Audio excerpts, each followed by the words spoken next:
Vamos a ver la importancia de la predicación del Evangelio, en este caso según Hechos, según el libro de Hechos. ¿Y por qué es importante? Vamos a ver en tres momentos. Cuando yo leía Hechos, me fijé que en el capítulo, vamos a ver el capítulo 3 y el 4 del libro de Hechos. Me doy cuenta que lo que sucede allí se está dando prioridad o valor justamente a la predicación del Evangelio. Y sucede tres cosas importantes que quiero compartir con ustedes esta mañana. Tres eventos, digamos, tres sucesos en las cuales se dan, o de pronto casi se ve básicamente esas cosas como sucesos, como momentos especiales, pero cuando la razón principal de esos eventos es darle la importancia a la predicación del Evangelio. Así que vamos a ver esta mañana. ¿Por qué es importante la predicación del Evangelio? ¿Por qué sucede eso? Y creo que yo puse acá, ahí está, bueno, este es el tema, la importancia de la predicación del Evangelio de Cristo. ¿Por qué? ¿Qué Cristo dijo? Id por todo el mundo y predicar el Evangelio a toda criatura. El que cree y es bautizado será salvo, pero el que no cree será condenado.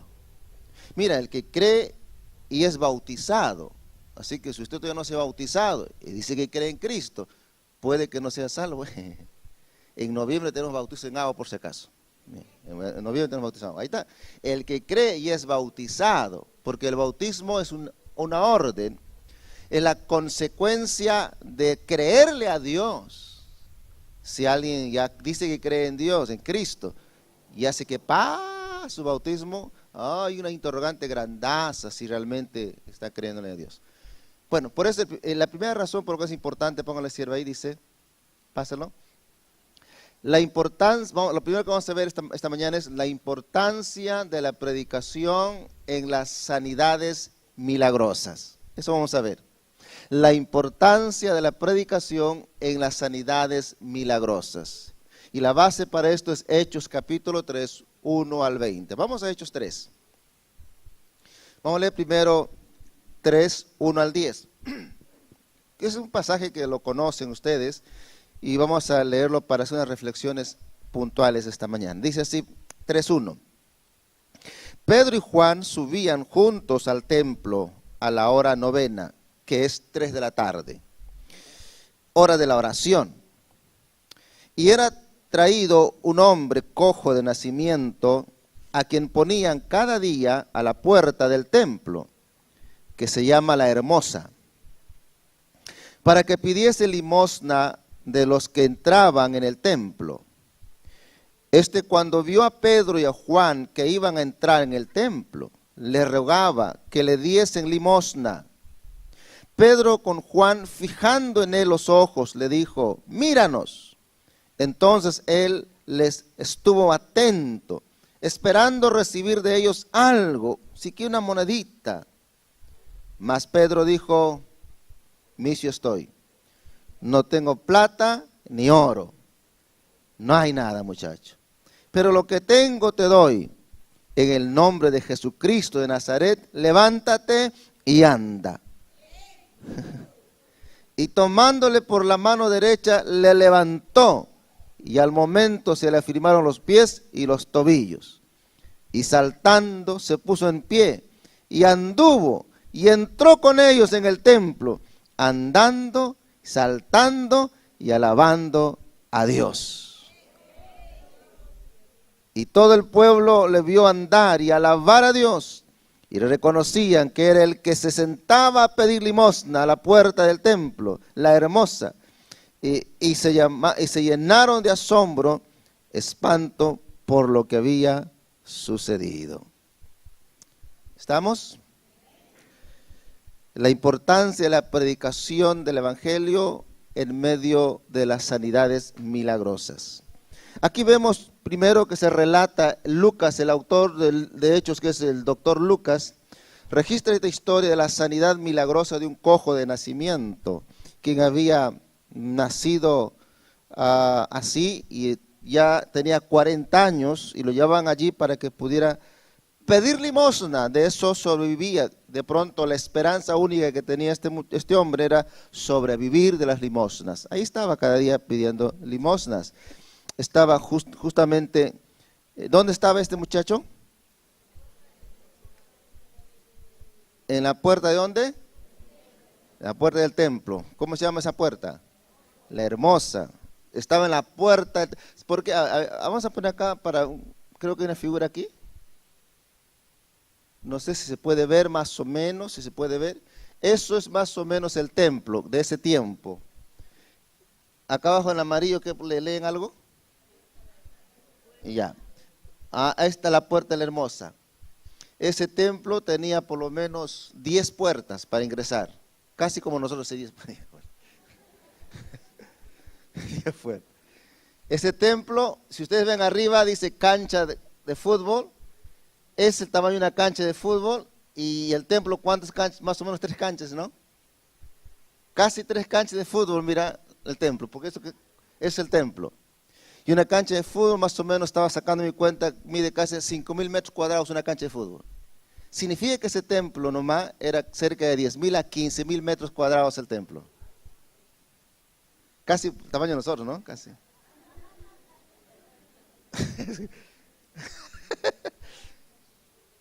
Casi 15.000 metros, 10, no, ni por ahí, ¿no? Casi 10 a 15.000 metros cuadrados el templo. Eso, el templo donde entran solo los judíos, porque el templo no es eso, es una parte del templo. Ahí te lo muestro el otro. Pero dentro de ese había como 10 puertas, y una de las puertas se llama Puerta la Hermosa. O sea, ahí estaba el cojo todos los días, y por ahí estaba Pedro subiendo, ¿ya?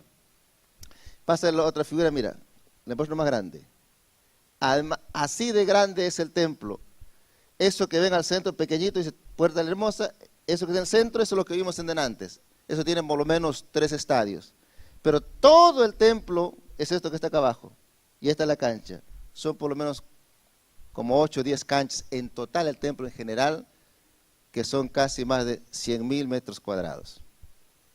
10 hectáreas. Ese es todo el templo. Por eso era inmensidad. Por eso era como la señal de la presencia, el centro de Dios. Y todo eso que está hacia afuera, eso se llama patio de los gentiles. Hasta ahí no usted podía entrar. Pero entre los 15.000 usted no podía entrar porque no era judío. Solo los judíos no entraban. Afuera quedaban los gentiles, los visitantes. Así era ese lugar. Y más adentro está el templo, el lugar santo. Y bueno, vamos a ver eso. Pero bueno, ahí está, la puerta está adentro. En esa puerta está ese cojo sentado cada día para recibir una limosna. ¿Estamos? Muy bien. Ahora, si ese hombre estaba esperando una limosna cada día para sobrevivir, pero un día que no pensó, experimentó un milagro extraordinario, ¿sí o no? La sanidad completa de su cuerpo, de su salud. Ahora, ese hombre no fue a buscar un milagro, él fue a pedir limosna. Pedro y Juan están yendo al templo, ahí la puerta para entrar. Y ahí está bien, ahí, por la puerta para entrar. ¿Y Pedro a qué estaba yendo al templo? A orar.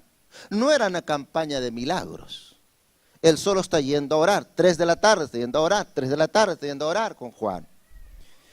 Y en ese camino que van yendo, ellos ven una persona necesitada. Ven una persona que necesita de que alimentarse.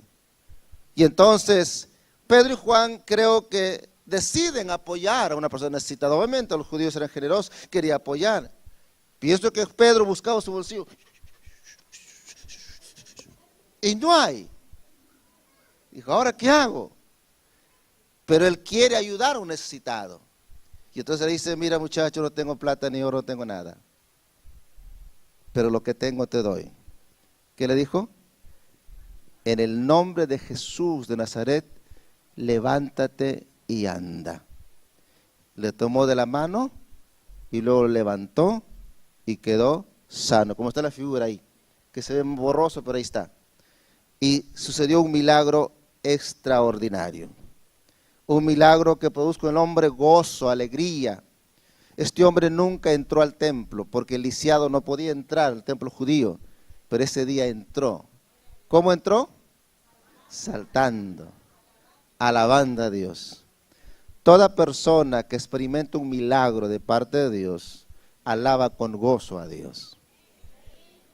Toda persona que experimenta un milagro extraordinario en su vida de parte de Dios, obviamente después de 40 años de paralítico, él alababa con gozo a Dios. ¿Qué es lo que vemos acá? Pedro y Juan, como le dije, no estaban dirigiéndose a una campaña de sanidad de milagros. Solo vieron una persona necesitada y decidieron ayudarla. Sin embargo, no tenían con qué ayudarlo. Yo pienso que Pedro, cuando buscó que no tenía, pero quiere ayudar. Yo pienso que él recordó varias cosas. Primero creo que recordó y dijo, yo fui llamado por Jesús. Y recuerdo que él me llamó para echar fuera demonios y sanar enfermos. Creo que él recordó ese momento y dijo, además, ya con Jesús, yo tuve la experiencia de echar fuera demonios y sanar enfermos. Ya lo hice una vez. Creo que recordó y dijo también, además, nuestro maestro, mi maestro llamado Jesús, sanaba a todos los enfermos y lo hacía. Él lo hizo y lo hizo enseñándonos. Y creo que Pedro dijo al fin y al cabo, oye, me estaba olvidando. Oye, yo sigo lleno del Espíritu Santo. Y entonces, tanto como Pedro, como Juan y los demás, que no sé si los demás discípulos entraban al templo a orar, pero en este caso, Pedro decidió poner en acción su fe en Dios. Al ver una necesidad y él tener una limitación. Porque si Pedro tuviese, no sé si en otros días Pedro seguro le dio 2 soles, 5 soles, porque tenía, ese día se olvidó la billetera. O le chorearon capaz yendo al templo. Pero él quiere ayudar, Piensa que no tiene y eso le ayuda a ejercer su fe de lo que él ya tenía. Pues dice, no tengo plata, pero lo que tengo te doy. A Cristo, el Espíritu de Dios, el Evangelio de Jesús. Amén. Aleluya. Gloria a Jesús.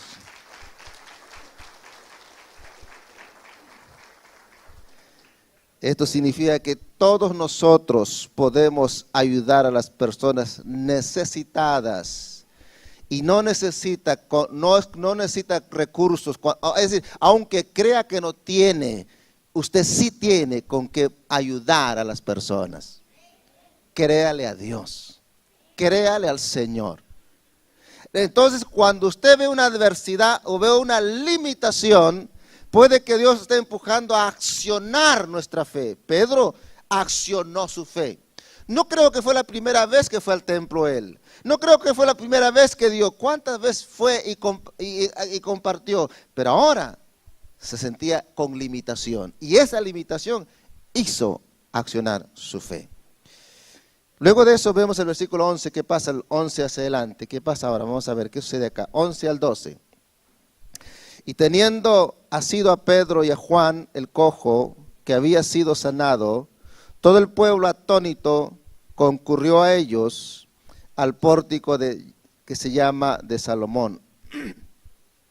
Viendo esto, Pedro respondió al pueblo diciendo, varones israelitas, ¿por qué os maravilláis de esto?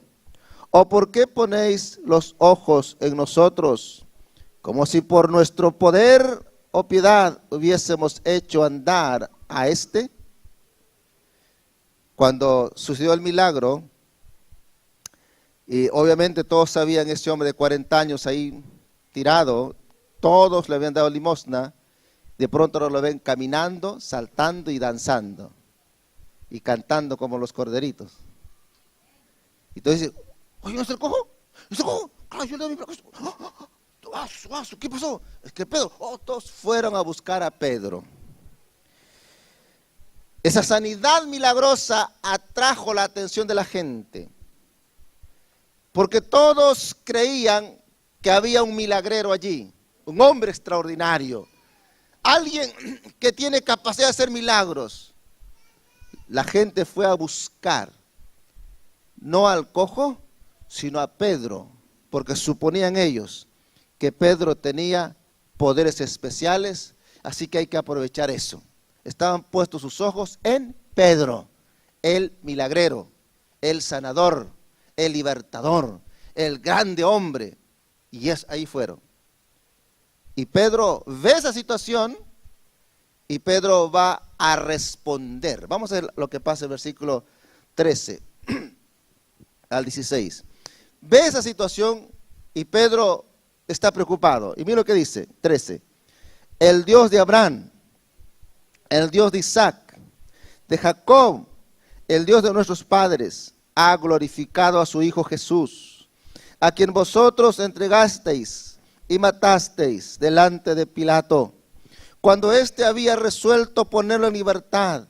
Mas vosotros negasteis al santo y al justo, y pedisteis que se os diese un homicida, y matasteis al autor de la vida, y a quien Dios ha resucitado de los muertos, de los cuales nosotros somos testigos. Y por la fe en su nombre, a este que vosotros veis y conocéis, le ha confirmado su nombre. Y la fe que es por él ha dado a esta completa sanidad en presencia de todos vosotros. ¿Qué le parece? Pedro está tratando de explicar a la gente. Dice, no pongan sus ojos en mí, dice Pedro. No soy yo el milagrero. Yo no soy el sanador. Yo no soy el que liberta. Por favor, entiendan. Y aprovecha Pedro esa ocasión para decirle las razones. Dice, este hombre está sano no porque yo he hecho un milagro, no porque he hecho mi campaña de oración y milagros, no porque le he ungido con aceite, no porque he hecho mi siembra de sanidad. No, dice. Todo lo que yo he hecho es tratar de ayudarle. Y le voy a decir por qué se sanó. Y Pedro dice por dos razones.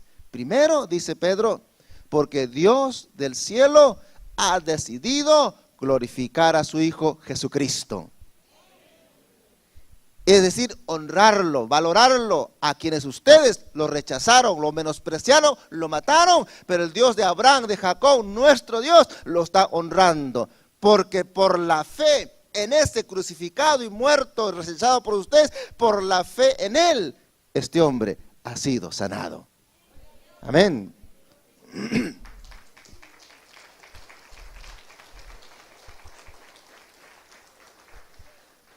¿Se dan cuenta? Pedro solo está respondiendo y explicando, quitando la vista de la gente de él, para que se den cuenta la verdadera milagro por qué sucedió. Eso está haciendo Pedro, ¿eh? Ahora, ¿qué dice Pedro de Jesús? 4 cosas. Pedro dice de Jesús que fue glorificado por Dios. ¿Qué pasó con Jesús? ¿Fue qué?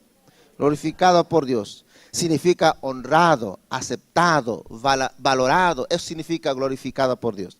Luego dice de Jesús que Él es santo y justo. ¿Qué dice que es? Santo y justo. Para nosotros capaz no nos dice mucho, pero para el pueblo judío que estaba escuchando, sí. ¿Por qué? Mira, acá hay un pasaje, ve. Isaías 31:1, RBC. Dice, mira, ay de los que van a Egipto en busca de ayuda, ay de los que ponen su esperanza en la multitud de sus caballos y carros, y en la fuerza de sus jinetes, y no vuelven los ojos, ¿a quién? Al Santo de Israel, ni buscan al Señor. Primero dice Dios, ay de aquellos que se van a Estados Unidos a buscar su bienestar. No, es que es Egipto, que Egipto era el poderillo de ese tiempo, y qué sé yo. No estoy diciendo que no hay que ir, solo que si Dios te envió, sí, pero no vaya con trampa. Alguien dice, oren por mí porque me voy a trabajar a Estados Unidos para que los policías no me chapen por la frontera, dice. Yo creo que si Dios te envía a Estados Unidos, tienes que ir por la legal, querido. Si vas con trampa, eso ya no es de Dios, es de mentira y engaño. ¿Ya? Pero bueno, no estamos en eso. Pero acá dice, han dejado en la fuerza de su jinete y no vuelven los ojos al Santo de Israel. Eso Santo de Israel, ese Santo es lo que Pedro menciona de Jesús, el Santo. Y en este caso, Santo significa a Yahvé, al Dios de Abraham, Entonces, cuando Pedro dice, ustedes han desechado al santo y justo, está diciendo Pedro al Dios verdadero. O sea, Pedro está declarando que Jesús es Dios verdadero. ¿Qué otro pasaje creo ahí? Isaías 31:1. ¿Es lo mismo? No, eso no pasa. ¿Por qué está eso allá? Pásalo eso. Eso es. Entonces hay que borrarlo. Zacarías 9:9. Dice acá, llénate de alegría, hija de Sión. Da voces de júbilo, hija de Jerusalén. Mira que tu rey viene a ti, justo y salvador y humilde, y montado sobre un asno, sobre un pollino, hijo de asna. Zacarías habla del rey que viene justo, habla de Dios y de Jesucristo. Entonces, cuando Pedro está diciendo santo y justo, está pensando en el Dios de Abraham, está declarando que Jesús, le está diciendo a su auditorio de ahí que a quienes han matado es alguien que Dios lo aceptó y es Dios verdadero. Pero ¿qué más dice Pedro de Jesús? Glorificado por Dios, santo y justo, autor de la vida. Significa que Él es el que da la vida. Y luego dice, a quien Dios lo ha resucitado de los muertos. Pero aunque rechazado, negado y entregado a muerte por los judíos, el auditorio que estaba allí, y Pedro dice, aunque ustedes lo rechazaron, lo golpearon, no lo valoraron, pero quiero decirles que Él es realmente el Mesías que ustedes estaban esperando. Eso es lo que está diciendo Pedro. Ahora vamos a ver lo que luego frente a lo que hace Pedro al explicarles por qué se da el milagro, les dice por qué se da y de paso habla acerca de la identidad de Jesús de Nazaret. ¿Quién es? Es el glorificado, es el santo, es el justo, el autor de la vida, el que fue resucitado. Una vez que les da la identidad de quién es Jesús, es decir, que Pedro les dice la verdad acerca de Jesús, mira lo que les pide ahora, 17 al 20, dice, mas ahora hermanos, sé que por ignorancia lo habéis hecho, como también vuestros gobernantes. Pero Dios ha cumplido así lo que había antes anunciado por boca de todos sus profetas, que su Cristo había de padecer. Así que, ¿qué dice el 19? Arrepentíos y convertíos, para que sean borrados vuestros pecados, para que venga de la presencia del Señor tiempos de refrigerio, y Él envíe a Jesucristo que os fue antes anunciado.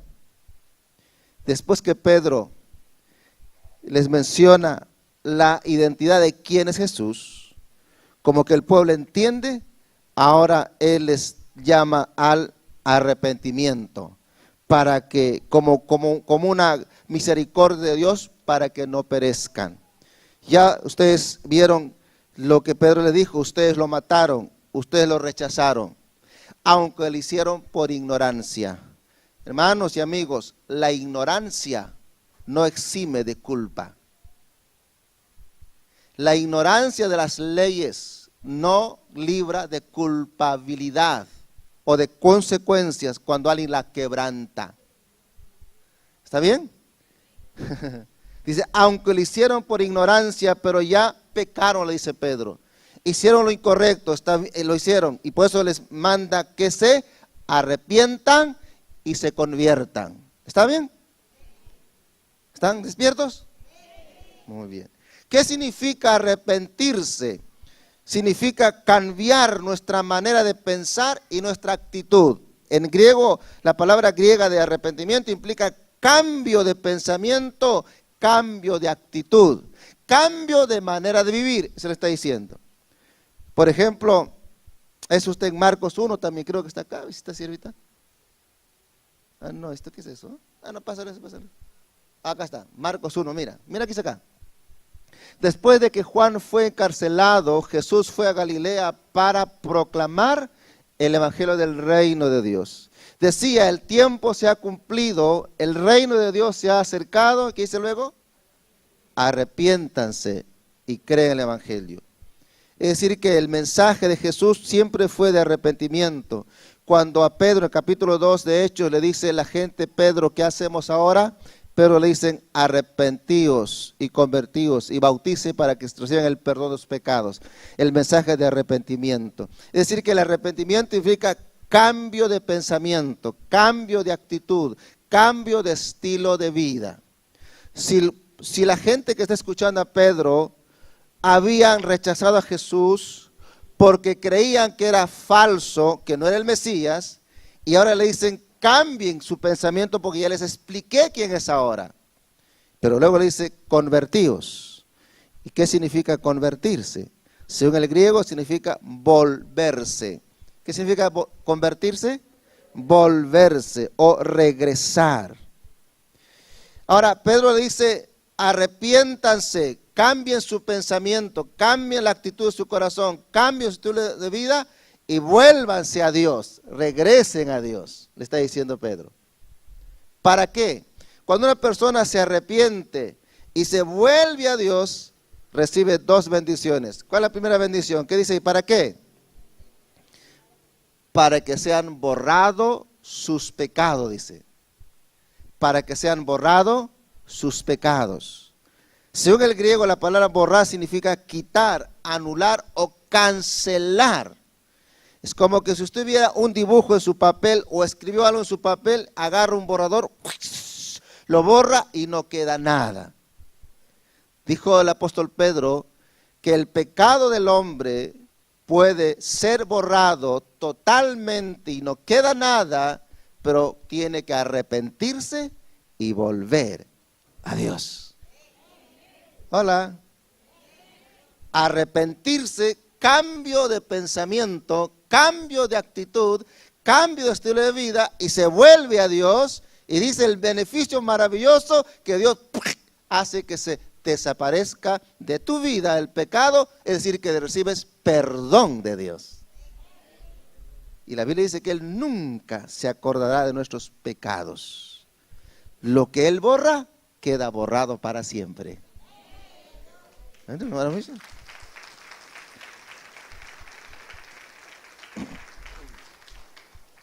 Y la segunda bendición dice, vendrán tiempos de refrigerio. ¿Ah? ¿Y qué es tiempo de refrigerio? Tiempo de descanso, de paz, de tranquilidad.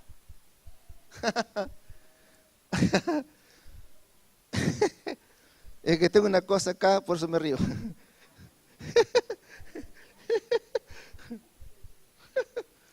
Es decir que muchas veces, no siempre, y no hay que generalizar, yo he aprendido a no generalizar, pero muchas veces, en todo caso, la falta de refrigerio en la vida, de paz, de tranquilidad, de relajo o de esperanza, puede ser falta de arrepentimiento y conversión. ¿Me escuchó? No estoy diciendo que así es siempre. Podría ser, tal vez podría ser la falta de paz, esa falta de descanso en Dios, esa falta de tranquilidad donde hay tensión demasiado. Podría ser porque a esa vida le falta arrepentirse y volverse genuinamente a Dios. ¿Sabes quiénes son los? Mira, el gozo es producto de la conversión, volverse a Dios. La conversión es producto del arrepentimiento, cambio mi pensamiento. Mi arrepentimiento es producto de entender quién es Jesucristo. ¿Entendió? Retrocedo otra vez, ¿ya? Mi tiempo de refrigerio es resultado de mi conversión. Primer paso, si yo no me he convertido, no hay más. Mi conversión. Pero mi conversión es resultado de mi arrepentimiento, cambio de mente. Mi arrepentimiento es consecuencia de mi entendimiento de quién es Cristo y quién soy yo. ¿Se entiende?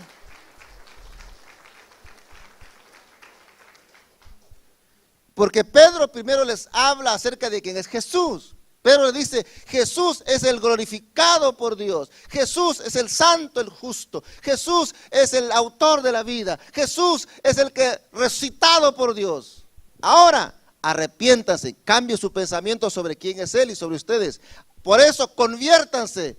Y lo demás, el resultado, van a ser perdonados pecados y refrigerio, van a tener paz.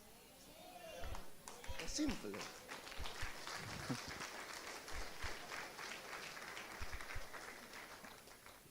Por eso, querida iglesia, amados todos, por eso nos hemos empeñado en darles el devocional. No hay forma en que podamos conocer mejor a Jesús, sino a través del devocional diario. Ya, ahí está. Aunque ya terminamos, yo terminé, porque ya se terminó. Estoy haciendo recuperación ahora, porque me he salteado unos días, entonces estoy recuperando. Yo, como les dije a los hermanos, hoy día, por ejemplo, me estoy haciendo de Corintios, que me había salteado, capítulo 1, lo lleno, pero con rojo, y arriba pongo recuperación. Sí. Para pasar de años, ¿ve? Sí, y una forma de que conocemos a Jesús. Muy bien, ya está. Entonces, Pedro, ¿qué vemos en lo que hemos leído hasta acá? Pedro, primero, no había organizado ninguna campaña evangelística. Sin embargo, se habían reunido una cantidad de gente por el milagro sucedido. Recuerde, Pedro está viendo a orar. No era campaña de sanidad y milagros, o un milagro extraordinario. Si usted entiende quién te llamó, si usted entiende en quién has creído, y si estás dispuesto a servir al necesitado, y si en ese instante le crees a Dios para servirle, no hay que hacer mucho alboroto. Dios puede hacer a través de... No puede. Creo que Él quiere, desea hacer a través de usted milagros extraordinarios.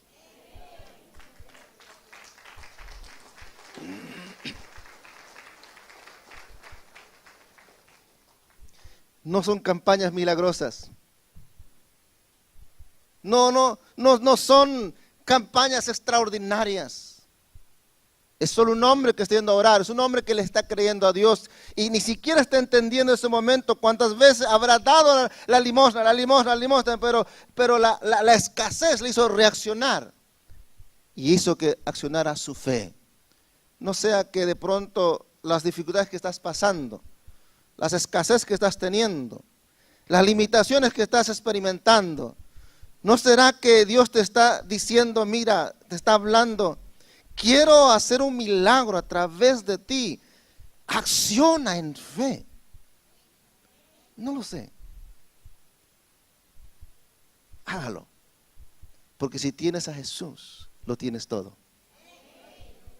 Lo tienes todo.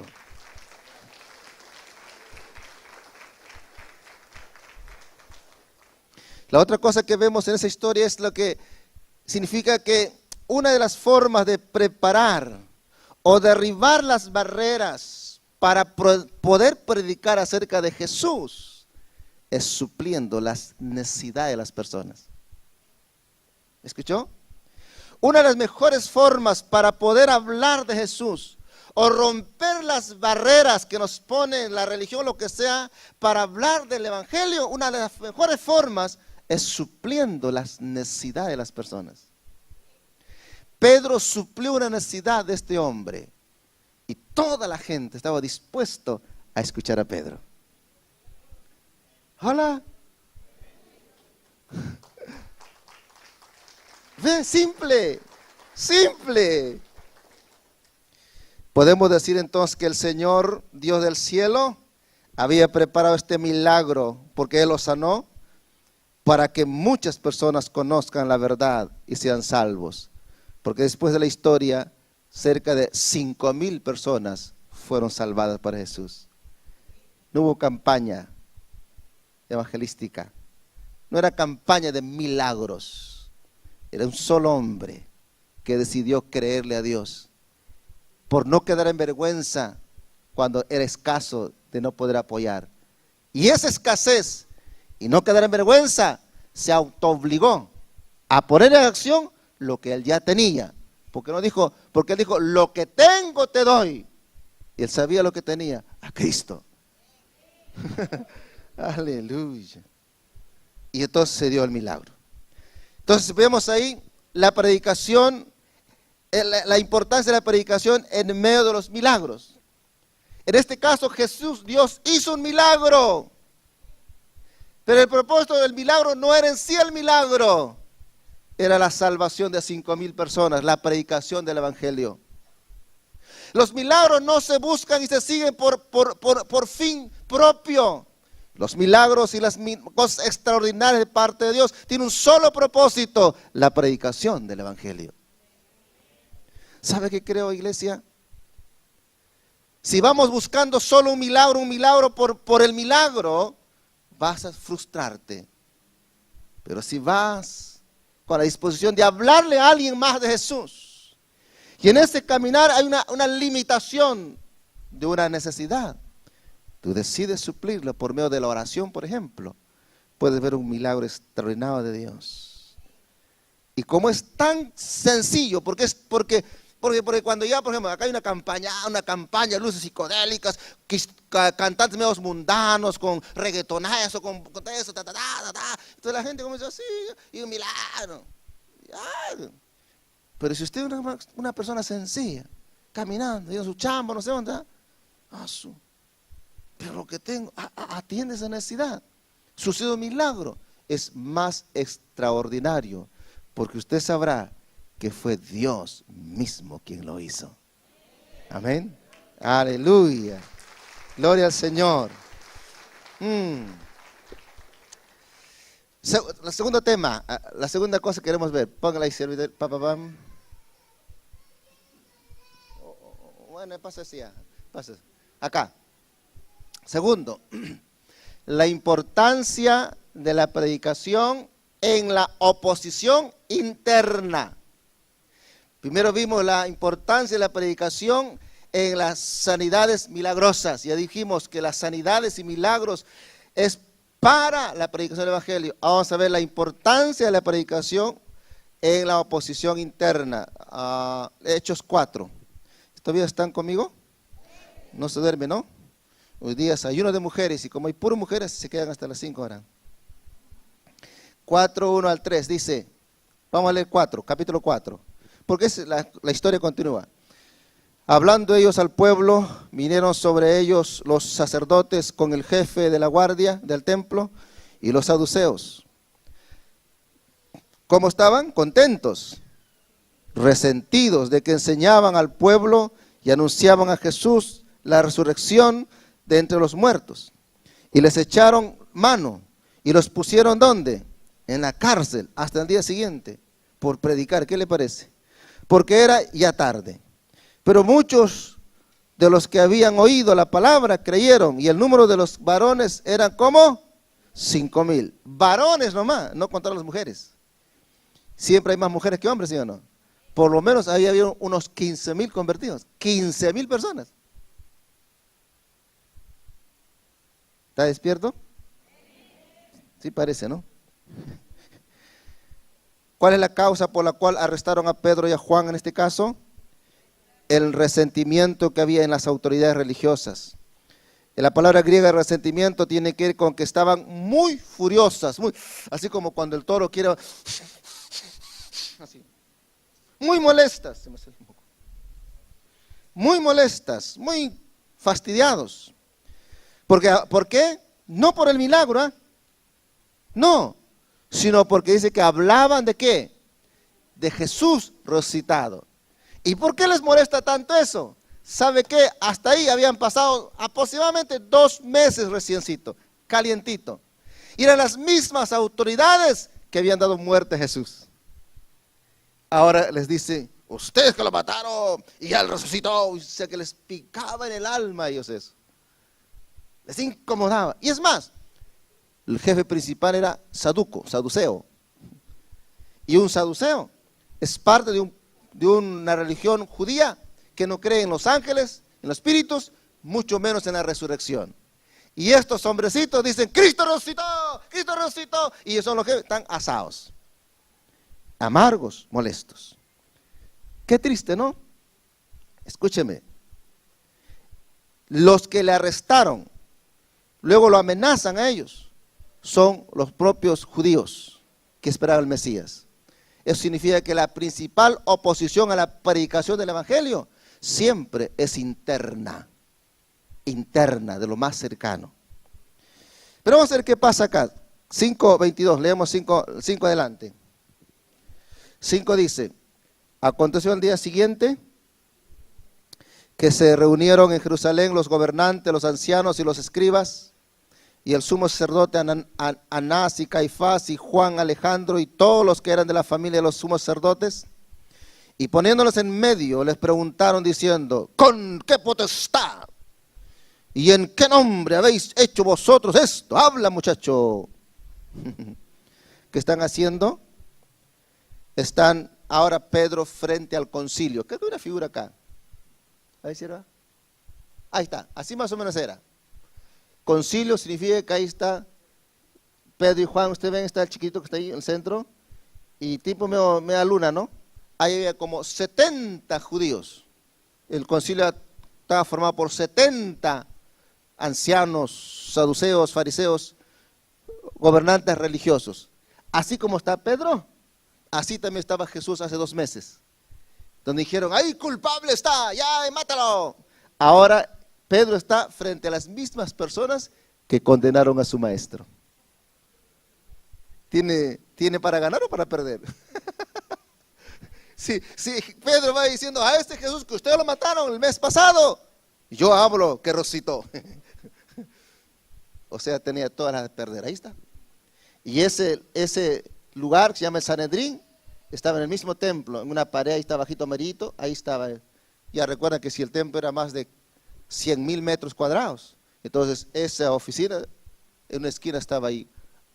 Ahí estaba Pedro presentándose para poder ser juzgado. Y entonces le cuestionan, le dicen, ¿quién te dio autoridad? ¿Por qué haces eso? Y vamos a ver qué responde Pedro, versículo 8 al 12. ¿Qué responde Pedro? ¿Cómo responde? 8 dice, entonces Pedro, ¿cómo estaba? Lleno de miedo. Perdón, disculpe, yo estoy lleno de miedo. Pedro, lleno del Espíritu Santo, le dijo, gobernantes del pueblo y ancianos de Israel, puesto que hoy se nos interroga acerca del beneficio hecho a un hombre enfermo, de qué manera éste haya sido sanado, sea notorio a todos vosotros y a todo el pueblo de Israel, que en el nombre de Jesús de Nazaret, a quien vosotros, ustedes, cabeza dura, crucificaron, y a quien Dios resucitó de los muertos, por él este hombre está en vuestra presencia sano. Este Jesús es la piedra reprobada por vosotros los edificadores, la cual ha venido a ser la cabeza del ángulo. Y cierra con broche de oro. Y en ninguno otro hay salvación, porque no hay otro nombre bajo el cielo dado a los hombres en que podamos ser salvos. ¿Cuándo dicen amén? Aleluya. Pedro, el miedoso, el escondido, ahora está como gallito bien parado frente a los 70 que tienen la potestad de cortarle la cabeza a Pedro. Es la autoridad máxima. Lo que os dicen es ley. Pero no tiene miedo Pedro a perder un solo cabello en su cabeza, ¿qué importa? Y dice, yo predico de Jesús de Nazaret, y Él lo sanó, a quien ustedes rechazaron, lo mataron, pero resucitó y somos testigos. Y quiero decirles algo más, que no hay salvación en ninguna otra persona, sino solo en Jesucristo, a quien ustedes han rechazado. De esa forma le está diciendo, queridos, ustedes están condenados hasta sus patas. Porque si están rechazando al único que puede salvarle, están perdidos. Queridos amigos, solo en Cristo hay salvación. Él dijo, yo soy el camino. No hay una religión que salve. No hay coreana que salve. Mamá coreana es demoníaca. Solo Cristo salva.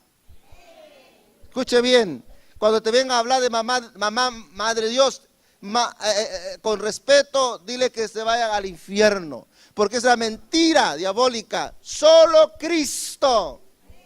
Porque Él murió y resucitó. No hay más. No hay más.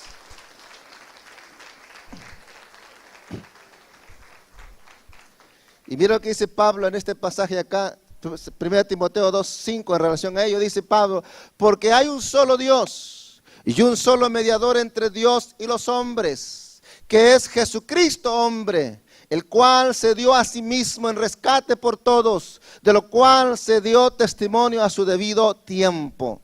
No existe nadie más que puede lograr el perdón y la salvación de la humanidad, solo Jesucristo. ¿Por qué? Porque solo Él murió y resucitó al tercer día. Amén.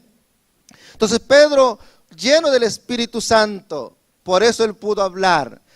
Cuando dice que él habló, es porque estaba lleno del Espíritu Santo y pudo decirle a ellos que solamente, es más, seguramente Pedro recordó cuando Jesús le dijo, cuando les lleven frente a los tribunales, no se preocupe que van a decir, el Espíritu Santo va a hablar por ustedes. Seguramente que Pedro recordaba eso y acá estaba cumpliéndose. Vamos a ver el versículo 13, ¿qué dice la gente? ¿Cómo se siente el auditorio allí? 13 al 18 dice, entonces viendo el denuedo, ¿qué vieron? Denuedo en griego es parresía, significa valor, certeza, coraje, firmeza, eso significa denuedo, parresía en griego, parresía, significa valor, coraje, firmeza, seguridad. O sea, no hablaba así, no, tampoco gritaba, sino con firmeza, con convicción, con fuerza. No escondía su Biblia. Decía, no, yo cristiano, no, yo no. Vamos a tomar un cuanto, me duele la barriga. Vamos a la discoteca, estoy cansado. Y Pedro dice, no señor, ¿y tú por qué vas ahí? Pregúntale. Y había valor, confianza, seguridad. Bueno, seguimos ahí. Dice Pedro y Juan, y sabiendo que eran hombres sin letra y del vulgo, se maravillaban. Y le reconocían que habían estado con Jesús.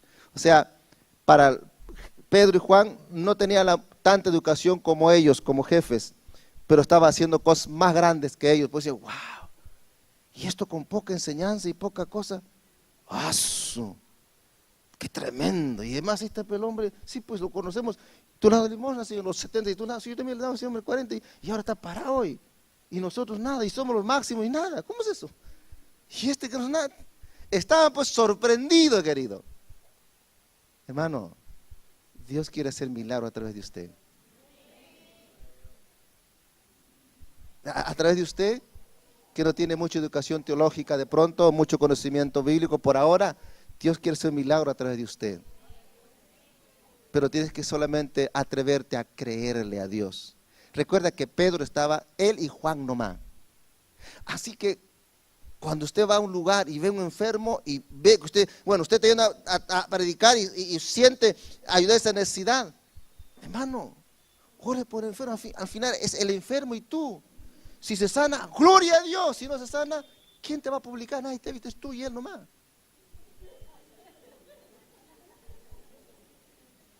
En cambio, cuando hacen campañas grandes, tienen que fingir que alguien se sanó para que dé bien, ¿verdad? Sí, porque si realmente las campañas grandes sanaran, ya mucha gente haría tanto sano. Es mucho más palabra y que otra cosa. Pero usted está yendo solo, en enfermo, y nada, ¿no? Declara, se sanó, gloria a Dios. Y si no sanó, ¿qué pasó? Usted oró, nada más, se acabó. Pero ¿sabe qué? Es más fácil creer que no se va a sanar. ¿Por qué no podemos creer que sí se va a sanar? ¿Sí o no? ¿Y si no se sana? ¿Y por qué no puedo decir? No, y si sana, me arriesgo mejor, ¿sí o no? Pedro estaba arriesgando. Es más, me parece que no funcionó al principio. Levántate. ¿Y qué hizo Pedro? Ya. Se aseguró jalando, claro.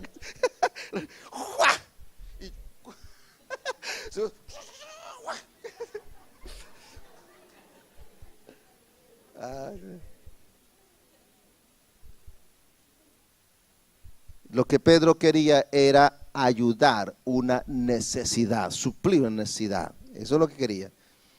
Y entonces ahí Pedro hablando con fortaleza, estamos leyendo ahí, ¿no? Ya, el 14 dice, bueno, hasta el 18, y viendo al hombre que había sido sanado, que estaba en pie con ellos, no podían decir nada en contra. Entonces le ordenaron que saliera del concilio para hablar entre ellos, ¿no? Y conferenciaban entre sí, diciendo, ahora, ¿qué haremos con este hombre? Porque es cierto, señales manifiesta ha sido hecha por ellos, notoria a todos los que moran en Jerusalén, y no podemos negarlo. Demonios, ¿qué hacemos ahora? Estaban preocupados. 17. Hermano, tráele preocupación al diablo, hermano. Vamos, iglesia, tráigale dolor de cabeza al diablo. Que diga, ¿qué hacemos con estos hermanitos? Con la justa, están en el culto, a veces duermen, a veces están despiertos, pero han hecho un milagro visible. ¿Qué hacemos ahora? Si les seguimos haciendo dormir, duermen y siguen haciendo cosas grandes. ¿Qué hacemos? ¿Por qué? Porque usted tiene a Jesucristo. El sueño no te va a quitar a Cristo. Y la autoridad de Jesús está en ti. Te duermes desde el comienzo al final, Cristo sigue contigo allí. Claro, por supuesto que sí. ¿Me entiende? Muy bien, así que después de dormir bien acá, vaya a créele al Señor. Y entonces le vas a dar un dolor tremendo al diablo, porque él cree que por hacerte dormir ya te está ganando. Sácale la vuelta tú. Sácala. Y usted va a decir, en el nombre de Jesús, y listo. Y Dios va a hacer que Cristo sea glorificado. No tú, sino que Cristo sea glorificado, que está en ti. Amén. Gloria a Jesús.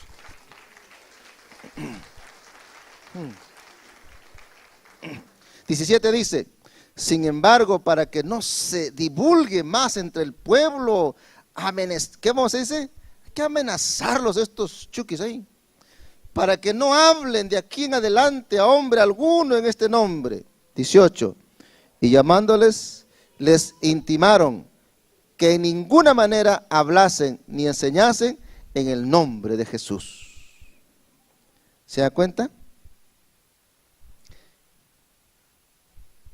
Pedro está predicando y vemos que la oposición viene para impedirlos, y en medio de la oposición Pedro está predicando acerca de Jesús. Ahora le amenazan a que no siga predicando, puesto que eso es lo que el enemigo no quiere. No le dice que no sigan sanando. Yo creo que le puede decir, bueno, sigan sanando nomás, pero no hable de Jesús. Seguramente estaba bueno eso. El problema es que el enemigo no quiere que se exalte a Cristo. ¿Por qué? Porque Satanás sabe que la gente solo puede ser salvada a través de Jesucristo. ¿Sabes qué creo que dice el diablo? Ve nomás, hasta allá, ve tu milagrito, sí, tu milagro allá, no importa allá, pero no creas en Jesús. Porque, querido, ¿de qué sirve una persona con Jesús? Una persona sanita, vivita y coleanda, con todo al infierno. ¿De qué sirve? Como dijo Jesús, no sería mejor, capaz, sin una mano, sin un pie, pero con Dios al cielo. Porque cuando resucitará completito, con brazo nuevo, pie nuevo, órgano nuevo. Amén. Aleluya. Aleluya. Pero, ¿qué dice Pedro? ¿Qué responde? 19 y 20. Y ahí vamos. Dice, mas Pedro y Juan dijeron, ya Señor, cálmese, ya no vamos a predicar. No. Dijo, respondieron diciendo, juzgad si es justo delante de Dios obedecer a vosotros antes que a Dios, porque no podemos dejar de decir lo que hemos visto y hemos oído. Pedro dice, muchachos, ustedes juzguen, ¿a quién es necesario obedecer? ¿A Dios o a los hombres? Se da cuenta que Pedro está teniendo la predicación como un mandamiento. Pedro está parado ahí como diciendo, yo tengo el mandamiento, la orden de predicar. Eso me ordenó mi Señor, Dios, el Dios de Abraham, Dios de Isaac. Y ustedes que son humanos me dicen que no lo haga. Bueno, diga usted que conocen a Dios, ¿a quién se debe obedecer? ¿A Dios o a las personas? No les dio respuesta, pero Pedro decía, lo que estaba diciendo Pedro, yo igual lo voy a hacer. Porque yo sigo a Cristo. La importancia de la predicación en medio de la oposición interna. ¿Por qué hubo tanta oposición? Porque el enemigo sabe que la predicación es importante. El enemigo no se ha opuesto sobre la sanidad, los milagros. No. Se ha opuesto contra la predicación. Porque la predicación del evangelio es importante. ¿Estamos? Muy bien. Listo. ¿Ya están despiertos bien un poquito más? ¿Todavía resiste su sentadera? Disculpe, ya. Ya no, dicen hermanos. El último ya, y terminamos, ¿no? Ya acá. El último. Perdón, hermanos. El último, ¿qué dice ahí? La importancia de la predicación en la oración de la iglesia. Y ya que siempre estamos orando y ayunando, vamos a hacer una cosa importante. Con eso terminamos. Leamos Hechos 4, versículo 23. ¿Ya? Sí, pues 23, vamos a leer. 23. ¿Está bien? ¿Ya? Dice, y puesto en libertad vinieron a los suyos, o sea, Pedro y Juan los sacaron y contaron todo a los principales sacerdotes y los ancianos que habían dicho.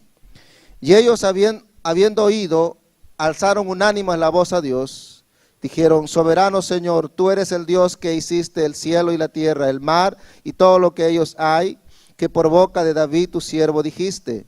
¿Por qué se amotinan las gentes y los pueblos piensan cosas vanas? Se reunieron los reyes de la tierra y los príncipes y juntaron en uno contra el Señor y contra Cristo. 27. Porque verdaderamente se unieron en esta ciudad contra tu santo Hijo Jesús, a quien ungiste, Herodes y Poncio Pilato con los gentiles y el pueblo de Israel. 28. Para hacer cuanto tu mano y tu consejo había antes determinado que sucediera. 29. El 29 está en la petición importante que hace la iglesia en la oración después de la persecución, después del encarcelamiento, están libres. Mira cómo la iglesia ora. El 29 dice, y ahora Señor, mira sus amenazas, ayúdanos por favor, mátalos a ellos. No, dice, y concede a tus siervos que con todo denuedo, o sea, con valor, con coraje, hablen tu palabra. Y mientras extiendas tu mano para que se hagan sanidades y señales y prodigios mediante el nombre de tu amado santo Hijo Jesús. ¿Se da cuenta? La predicación importante en medio de la oración de la iglesia. La iglesia está orando, Dios, ayúdanos a seguir predicando con valor, con coraje. Y además dice, y extiende tu mano para que haya señales, milagros y prodigios cuando se predique la palabra. Es una petición muy importante cuando la iglesia va a orar. Si usted quiere orar por algo que concuerde con el corazón de Dios, esa es su oración. Señor, levanta más obreros. Señor, levanta más líderes de comunidad. Señor, danos valor, coraje para poder predicar tu palabra. Danos la oportunidad. Y cuando eso se haga, Padre, extiende tu mano para que en el nombre de Jesús pueda haber sanidades, milagros, liberación mientras se predique. Esa debe ser la oración. ¿Por qué oraba la iglesia por eso? Porque la predicación es importante. La predicación del evangelio. Por eso que el propósito de la iglesia está predicar el evangelio. Vimos que si la iglesia hace sanidades y milagros, va a predicar el evangelio. Si hay oposición, es por la predicación del evangelio. Si es que va de orar, debe orar por la predicación del evangelio. Porque la predicación del evangelio es lo más importante para la iglesia del Señor. Terminamos con el versículo 31 antes que se duerman todos. 31.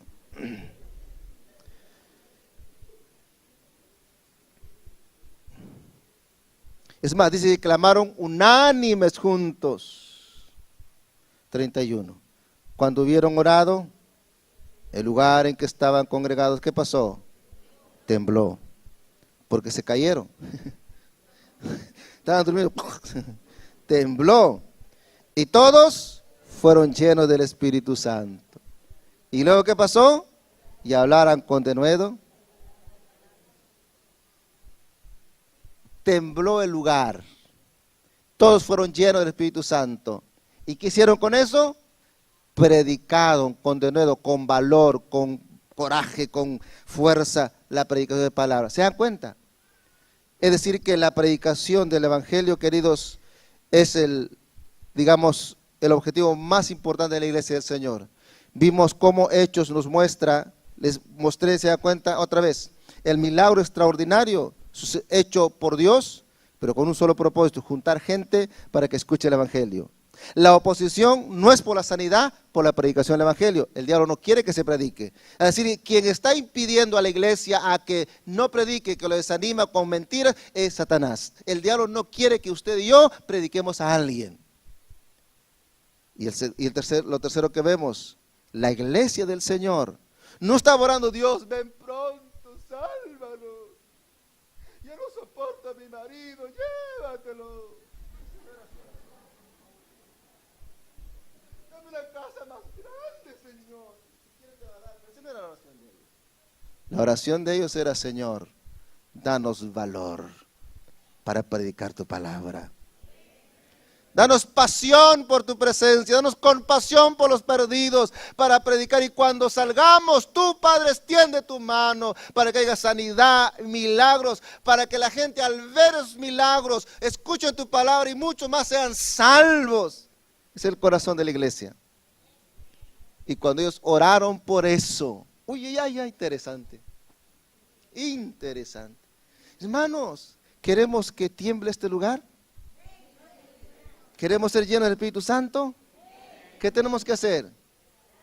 Pero, ¿orar por qué? Podemos reunirnos, vamos a hacer una oración, hermanos, vamos a orar, a ver, porque vamos a comprar un carro nuevo y oramos. Por eso no. Está bien orar, sí, pero esa no es la razón de la oración aquí. ¿Sabe? Pienso que cuando Dios va a derramar su poder, va a hacer temblar, va a llenar, cuando hay una oración unánime por el evangelismo personal. Cuando todos nos reunamos, digo: Dios, yo no quiero seguir mudo, yo no quiero ser sordo y mudo, Dios, quiero hablar de Jesús, quiero que el miedo se vaya y toda, necesito, ayúdame, Padre, no quiero. Cuando oremos por el dolor de la gente perdida y clamemos porque Dios nos dé fuerza para predicar, yo estoy seguro que en ese momento, ahí Dios va a derramar de su espíritu y todos serán llenos, dice. Porque el corazón de Dios y para la iglesia es predicar el evangelio de Jesús. Y de seguro que Él va a suplir todo lo que demás necesita. Estoy seguro que en ese poder de Dios, Él sanará, librará, limpiará, rescatará, porque están haciendo el corazón de Dios. La predicación del evangelio es lo más importante.